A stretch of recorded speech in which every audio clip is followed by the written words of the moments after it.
justo. A Bíblia chega a dizer que ao culpado Deus não tem ele por inocente. E ao inocente não há ninguém que possa condenar ele na presença do Senhor, porque Deus é quem o justifica. Então, irmãos, como eu dizia instantes atrás, nós já vamos chegar ali. Então vocês vejam que nesses últimos dias, falando em termos de cristianismo, não estou falando em termos mundial, em termos de humanidade, falamos em termos do cristianismo apenas. A maioria dos cristãos nesses últimos tempos, meus queridos irmãos, eles estão com a mente muito assim variada. Eles não estão conseguindo se concentrar exatamente no seu objetivo final, que é Jesus Cristo. Satanás tem colocado muitos obstáculos adiante dos olhos do cristão, nos ouvidos do cristão, no pensamento do cristão, que de tal maneira ele acaba sendo engodado pela sua própria consciência, ou seja, atraído pela sua própria concupiscência. E com isso aí, meus irmãos, a Bíblia chega a dizer que havendo a concupiscência concebido, ela vai gerar o pecado. E o pecado sendo consumado, nós lemos aqui que ele vai trazer a morte. A Bíblia diz que o pagamento, o salário, a recompensa, o galardão do pecado é a morte. Mas graças a Deus, meus queridos irmãos, que o Senhor nosso Deus, ele tem dado a sua palavra nesses últimos tempos com um único objetivo: de tirar da maldição, de salvar os perdidos, de transformar as almas e granjear elas para o reino eterno de Deus.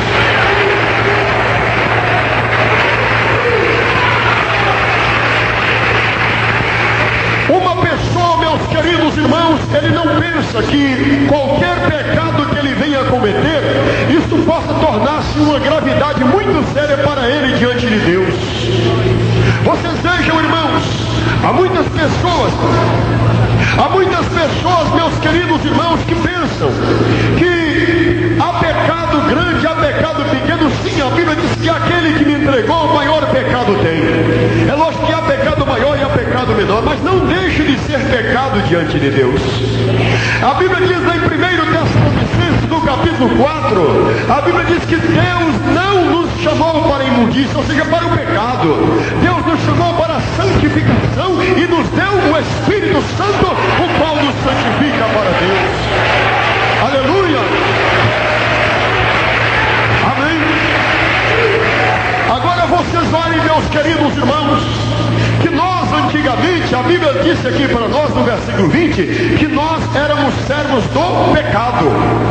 Lá em São João capítulo 8, versículo 34, a Bíblia diz que todo aquele que comete pecado é escravo do pecado, é servo do pecado. Foi por essa razão que Jesus veio. Ele veio com uma única finalidade. Ele disse, meus irmãos, que a verdade, a sua palavra, ela tem o poder de libertação. E conhecereis a verdade vos libertará. Ela tem uma única finalidade: causar a libertação interior do homem. Amém? Talvez você possa me dizer, mas irmão, eu não estou preso no pecado. Irmãos, a liberdade ela vem de dentro para fora e não de fora para dentro. Quando o homem ouve a palavra do Senhor, ela começa a fazer uma transformação no seu interior.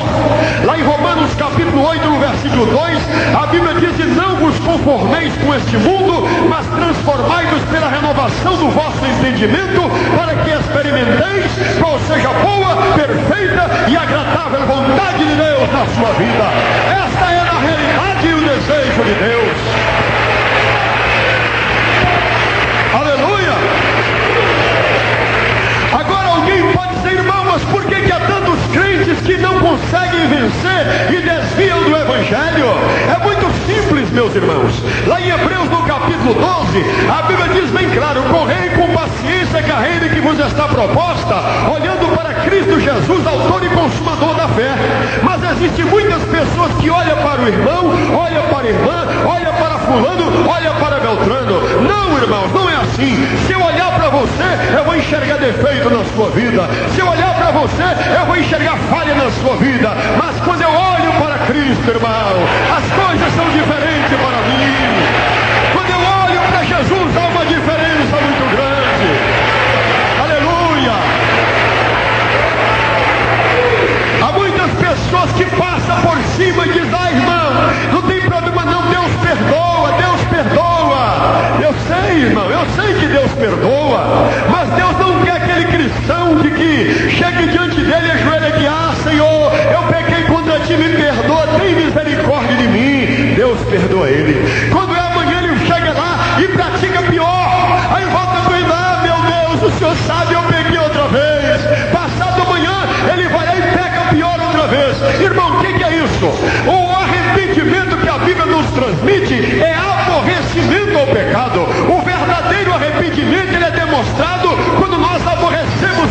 pecado, aborrecemos a avareza, aborrecemos a concupiscência. Esse é o verdadeiro arrependimento.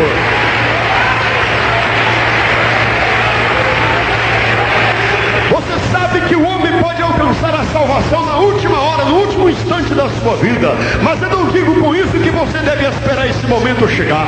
Porque você sabe que a morte, meus irmãos, ela não manda recado para você. Ela não vai mandar uma cartinha, um telegrama dizendo para você: olha, dia tal, assim, tantas horas, tantos minutos, eu vou te buscar. Ela não vai mandar um fax para você dizendo a hora que ela virá te buscar. Você deve ter consciência pela palavra que diz: o salário do pecado é a morte, a recompensa de Deus é a vida eterna por Cristo Jesus. Isso quer dizer que Deus colocou diante de você uma decisão. Lá em Deuteronômio 30:19, Deus diz claramente: escolhe, pois, a vida, para que viva tu e a tua família depois de ti. É o conselho e a decisão do Senhor. Glória a Deus. Nesta circunstância, vocês vejam bem, nós meditamos no Salmo 23 e falamos: a felicidade do homem que tem o Senhor como seu pastor. O título da leitura do Salmo 23, a felicidade de termos o Senhor como nosso pastor. Agora imaginem vocês quantas pessoas que não têm Ele como pastor. Quantas pessoas que clamam por Aparecida, que clamam por Guadalupe, que clamam por Fátima, clamam por João, clamam por Pedro e não clamam por Jesus. E eu encontrei na Bíblia dizendo que tudo quanto pedirdes em meu nome, ó Pai, eu farei para que o Pai seja glorificado no Filho. Amém, irmãos? Então é claro, se eu perguntar aqui quem gostaria de ser condenado e lançado no inferno, você vai dizer: cruz, credo, então Deus me livre, o sangue de Jesus tem poder. Esta é a palavra que muitos vão dizer. Mas então por que o homem não recebe o conselho de Deus e o acata, e o aceita, e o teme? Por que, meus irmãos? Porque exatamente está aí no mundo o amor às coisas pecaminosas. Lá em 1 João capítulo 2, a partir do versículo 13, a Bíblia diz: não ameis o mundo nem o que no mundo há. Se alguém ama o mundo, o amor do Pai não está nele. Porque tudo o que há no mundo, a concupiscência da carne, a soberba da vida, não é do Pai, mas do mundo. E o mundo passa, e a sua concupiscência, mas aquele que faz a vontade de Deus, este permanece para sempre.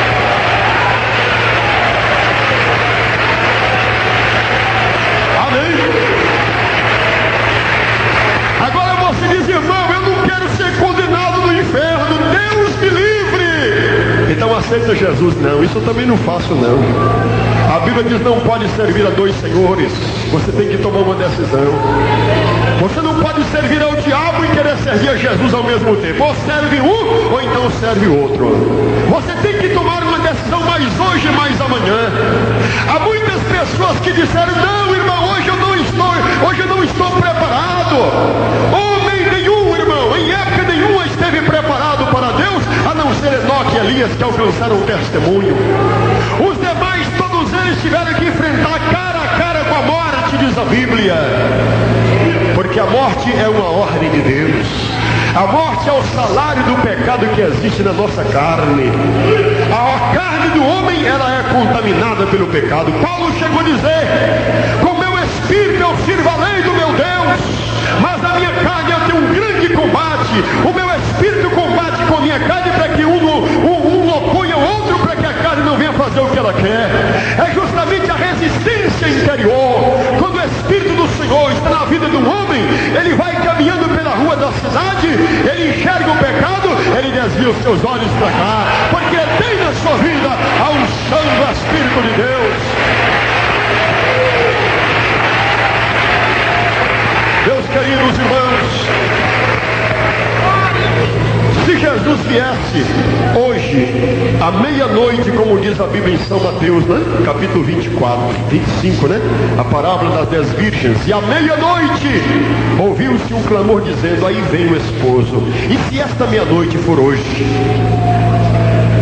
Se esta meia-noite acontecer hoje, há muitas muitas pessoas aqui que vão esperar quando estiverem preparadas para chegar e dizer: Jesus, eu quero te aceitar. Jesus, eu quero que o Senhor salve a minha alma e perdoe meus pecados. Aí eles vão bater na porta: Senhor, abre-nos a porta. Simplesmente ele vai responder: olha, eu não conheço vocês, pode apartar de mim, que vocês praticaram a iniquidade. Iniquidade é pecado. Então vocês vejam que pecado, irmãos, é uma mancha tão terrível diante de Deus. Deus perdoa o pecador, desde que esse se humilhe e clame a Ele, e não volte a praticar novamente o pecado. Porque a Bíblia diz lá em Gálatas, meus irmãos, no capítulo 6, no versículo 7: não erreis, Deus não se deixa escarnecer. Tudo que o homem semear, isso também ceifará. Você conhece aí a lavoura, não conhece? Quem já trabalhou na lavoura aí? Quando você semeia feijão, você não vai querer colher laranja, né, meu irmão? Então você sabe muito bem o que você plantou e o que você espera colher. Se você lavrou a terra, preparou a terra, plantou a sua semente, olhou para o céu e disse: oh meu Deus, manda chuva agora, porque é só o Senhor para abençoar. Aí no seu tempo Deus manda a chuva para nascer.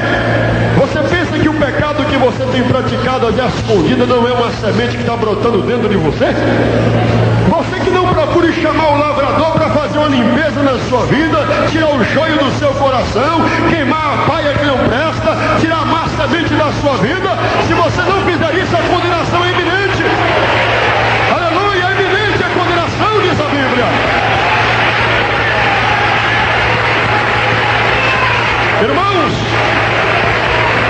o que eu não posso compreender é como Satanás ele consegue cauterizar, paralisar a mente da pessoa ao ponto de dizer: não, eu estou bom de saúde, eu vou esperar mais para frente, eu vou aproveitar um pouco mais a minha vida, depois eu decido. Meus irmãos, foi agora na passagem de ano, do dia 25 para 26 aí de dezembro passado, que os irmãos me trouxeram um jornal com a reportagem do que ocorreu lá na BR-262, próximo ao Rio Paraupeba, em Belo Horizonte. Aconteceu um grave acidente. Um Passat tinha 6 pessoas, um marido, a mulher e 4 filhos. Um cadete vinha com o esposo, a esposa e 3 filhos. Aí de repente alguém ali estava um pouco embriagado, tomou um pouquinho demais naquela madrugada, comeu bastante churrasco, a barriga estava cheia, tomaram muita champanhe para festejar o nascimento de Cristo, que esse não é o verdadeiro Jesus. Jesus não é festejado com cachaça, não é festejado com vinho, não é festejado com embriaguez. A alegria do Senhor é quando nasce no coração de um homem que o recebe. Glória a Deus. Amém. E foi exatamente naquela madrugada, quase às 5:30 da manhã, ali vinha uma pessoa de um lado e vinha outro de cá, e chegando próximo a uma ponte, estava um pouco molhado a pista. Aí alguém não enxergou bem, porque uma pessoa embriagada não pode assimilar bem as coisas. Aí então aconteceu um acidente, e naquele acidente, meus queridos irmãos, os 6 passageiros que estavam naquele Passat foram esmagados de tal maneira que a mulher, o marido, as crianças que lhe estavam, nenhum deles escaparam. Se eles soubessem que a morte estava aguardando eles ali, eles jamais passariam por ali. Se eles tivessem aceitado o eterno Deus como Salvador, eles não estariam embriagados uma hora daquela da madrugada, estariam na casa do Senhor louvando a Ele. Amém?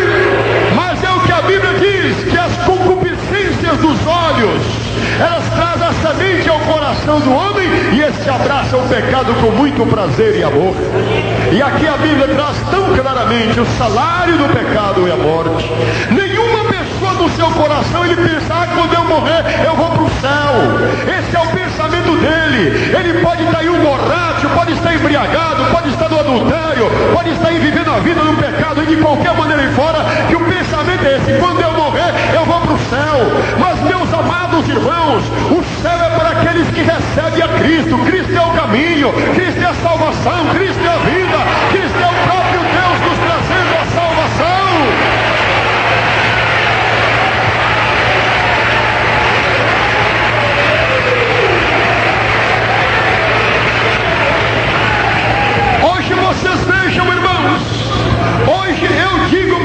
vezes é bem verdade que há lugares que se convertem muitas almas, mas a porta da graça está fechando, irmão.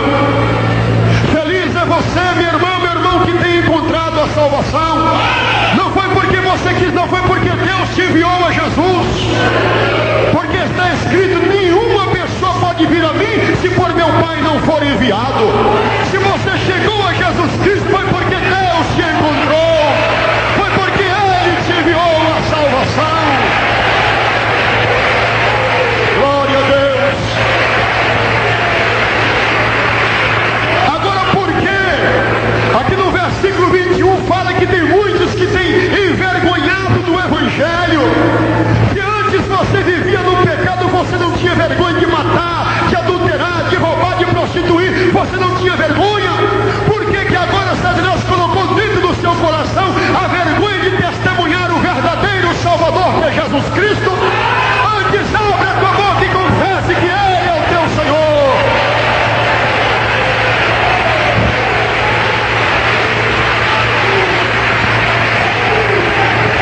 Oh, irmãos, voltamos àquela pergunta: e se Ele viesse hoje à meia-noite? Quantas pessoas aqui que receberiam o salário do pecado hoje mesmo? Ah, irmãos, Deus sabe, é lógico que Ele sabe, você também sabe. Lá em 1 Coríntios capítulo 2, versículo 9, a Bíblia diz que ninguém sabe as coisas do homem, senão o Espírito do homem que nele habita. E assim ninguém conhece as coisas de Deus, senão o Espírito de Deus. Então você sabe o que há na sua vida, e você sabe que não há decisão para você, tudo ou nada para Jesus. Ah, mas eu vou esperar amanhã. Se você esperar, o problema é seu. Hoje Jesus te oferece aqui a graça, o caminho, a verdade, a vida, a salvação. Se você não entrar por esse caminho, amanhã pode ser tarde demais. Aleluia. Eu me lembro, meus irmãos, que lá em Romanos 11, versículo 22, há uma palavra para os crentes. Para os crentes, exatamente. Considera, pois, a bondade e a severidade de Deus. A severidade certamente para com aqueles que caíram, e a bondade para contigo, se permaneceres nesta benignidade. De outra maneira, tu também serás cortado. Dá para você compreender esta palavra? Se você não permanecer na benignidade de Deus, que é Cristo, você também vai ser cortado. E a Bíblia diz que João Batista, pela fé, ele pregava: raça de cobra! Quem é que ensinou vocês a fugir da ira futura? Eis que o machado já foi colocado na raiz das árvores, e aquele que não der bom fruto será cortado e lançado no fogo. Aí dá para você analisar: o machado, a espada, o martelo é a palavra do Senhor. Ela já está posta na raiz da árvore, que é o homem. Oh, glória a Deus. A palavra do Senhor já foi colocada em você. Agora você, sim ou não para Jesus, você tem que tomar uma decisão. Se você falar: Jesus, eu digo sim para o Senhor, então aquele que toma o nome do Senhor nos seus lábios, aparte-se também do mal. Ah, irmão, mas eu não consigo. Você tem que conseguir. Aquele que morreu na cruz do Calvário, ele venceu tudo, inclusive o diabo, inclusive a sua fraqueza, inclusive o seu desânimo. Ele diz lá em Apocalipse 21, no versículo 5: eis que faço nova todas as coisas, e para ele é possível renovar também a sua vida. Aleluia. Irmãos, às vezes eu me pergunto: meu Deus, por que há pessoas que desviam do Evangelho? Qual é o motivo? Ah, irmão, vem tanta luta na minha vida. Meus queridos irmãos, a luta, você tendo Cristo ou não tendo, você vai sofrer ela. O homem que não tem a Deus sofre a luta e vai procurar o diabo na macumba para resolver o seu problema. Mas você não. Quando vem a luta na sua vida, que ninguém dá ligança para você, ninguém te ouve, ninguém te atende, é das madrugadas que você chora e clama ao Senhor, e Ele enxuga as suas lágrimas. Aleluia!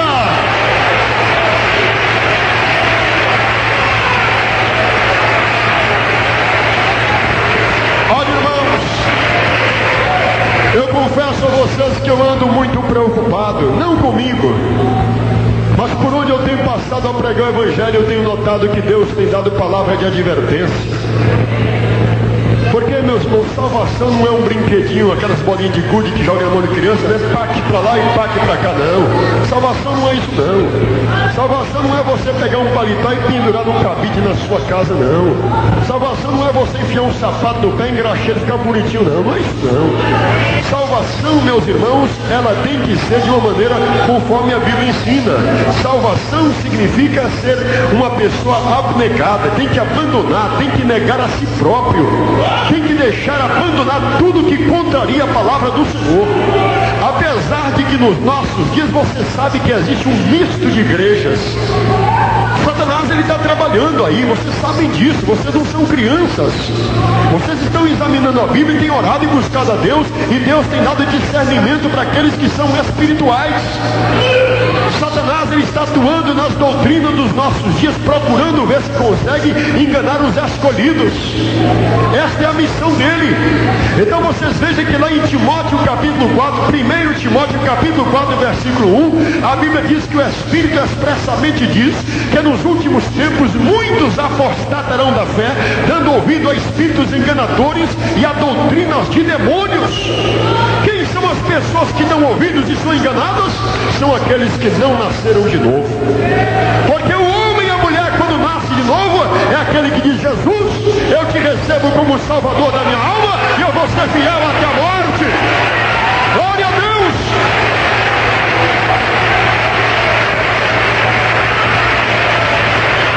Amém? Talvez alguém está me ouvindo aqui agora pela Rádio Capital e pode dizer: mas irmão, em todas as igrejas existe pregador corrupto. É verdade, existe, mas problema deles, meus irmãos. Problema daquele que não quiser obedecer. Lá em Ezequiel capítulo 3, versículo 27, Deus falou para Ezequiel: filho do homem, quando eu colocar a minha palavra na sua boca, você dirá: assim diz o Senhor, quem ouvir deixe, quem deixar de ouvir deixe, porque casa rebelde são eles. É assim que diz a Bíblia, tem que ser assim, senão não para Deus, irmão. Aleluia! Vocês pensam que os pregadores não conhecem a Bíblia? Sim, conhecem. Só que muitos deles usam a Bíblia com finalidades diversas. Uns usam a Bíblia para poder arrecadar dinheiro, outros usam a Bíblia para jogar pedra nos outros, outros usam a Bíblia para poder somente passar a mão em cima da igreja e deixar eles no pecado. Mas a Bíblia não é para ser usada desta maneira. O Senhor Jesus falou em São Mateus 24, 35, São Lucas 21, 33, que passará o céu e a terra, mas as minhas palavras não passarão.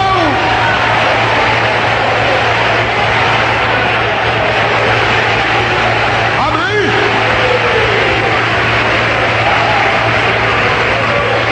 Não pense vocês, meus irmãos, que esta palavra é só para aqueles que estão sentados. Esta palavra é para aquele que prega. Problema dele se ele estiver errado.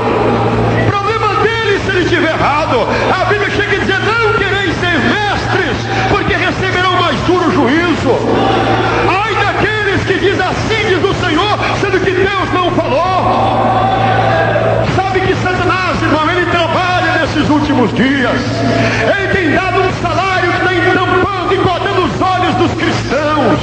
E no fundo, eles esquecem que o Senhor fala: eu repreendo, eu castigo a todos que eu recebo como filho.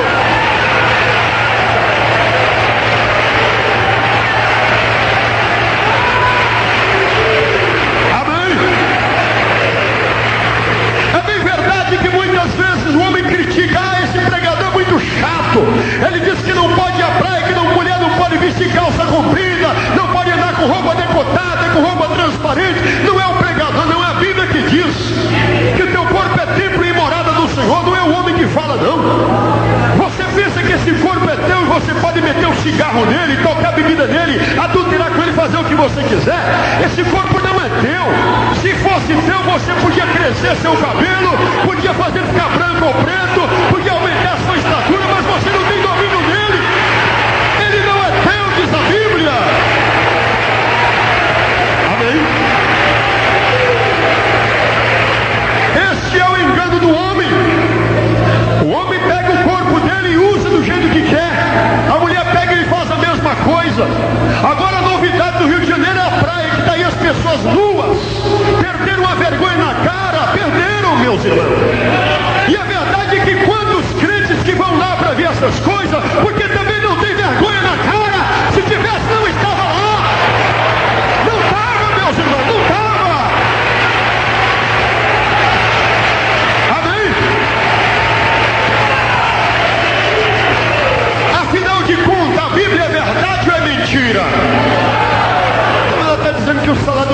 a morte.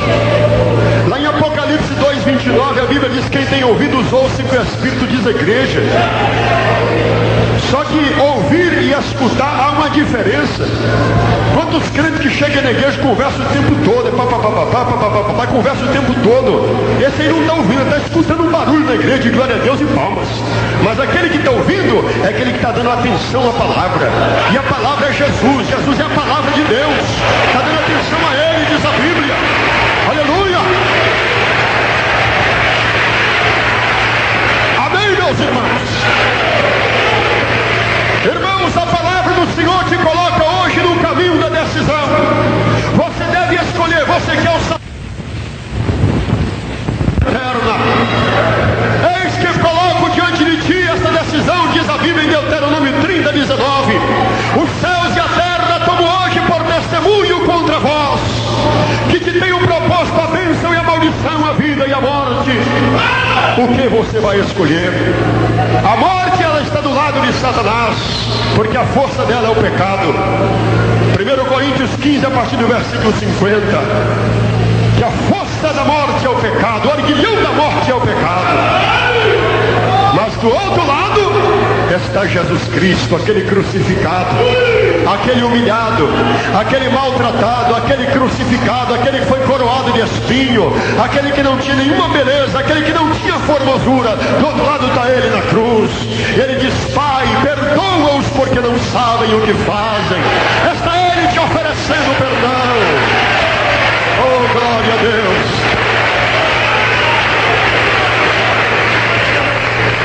Escolhe, irmão. Hoje você vai decidir. Fica todos de pé, por favor. Nós estamos diante de uma decisão muito séria. Nós estamos diante de uma decisão eterna. A decisão que o meu irmão e minha irmã tomam hoje aqui, ela vale por toda a eternidade. Se você hoje dirigir ao altar e dizer: Senhor, eu compreendo na verdade que eu sou um pecador e que o Senhor tem o perdão para mim, eu me humilho diante de Ti e te reconheço como o único Salvador da humanidade, aí então Ele vai te perdoar. Agora, caso você endurece seu coração e diz: não, hoje eu não estou preparado, hoje eu não vou, outro dia quem sabe, é problema teu. Você já conhece o que deve fazer. Irmãos, se Jesus viesse hoje à meia-noite, se Jesus viesse hoje à meia-noite, quantos cristãos que estão metidos nos motéis aí agora, que tem o nome de crente, quantas crentes que estão aí atrás dos motéis aí, que tem nome de crente, tomando em vão o nome do Senhor na sua boca. Você sabe disso. Meu irmão, minha irmã, qual a sua decisão? Você que não é crente ainda, decida-te, vem aqui e se humilhar diante de Deus. E eu humildemente quero pedir a Ele que te perdoe. Vem aqui diante do altar do Senhor. Vem. Não pense você que você é grande, que você é pequeno. Você é uma pessoa de Deus. Isso, meu irmão, chegue. Vem aqui diante do altar do Senhor. Chegai-vos a Deus, diz a Bíblia. Chegai-vos a Deus, diz a Bíblia. Venha, João, fica aqui, por favor. Venha, moço. Olha, irmãos, não fique esperando, não. Você sabe que você vai ter que tomar essa decisão para a sua salvação. Ninguém pode decidir por você. Ah, irmão, mas o meu esposo, a minha esposa, lá em Gênesis 19:17 tem resposta. Escapa-te por tua vida. Ló teve que escapar pela sua vida porque a esposa dele teve que olhar para trás, né? E a Bíblia diz: não é para olhar para trás, é olhar para Cristo. Onde estão as demais pessoas que querem receber a tua salvação no Senhor? Se você não quer receber a Ele, que você acha que tem condição de alcançar o perdão pelos seus próprios esforços, chega, meu irmão, e se humilha para Deus, hein, minha irmã? Chegue a Deus. Chega a Deus, chega a Deus. Chega ao Senhor. Olha, irmãos. Amém. Chegue, minha irmã, chegue para cá. Irmãos, Satanás, eu sei que está aí agora colocando vergonha em muita gente. Isso, meu companheiro, chegue para cá. Mas você pode simplesmente dizer: não, se eu não tomar minha decisão agora, amanhã pode ser tarde demais. Amanhã pode ser muito tarde. Hoje Cristo te quer te salvar. Amanhã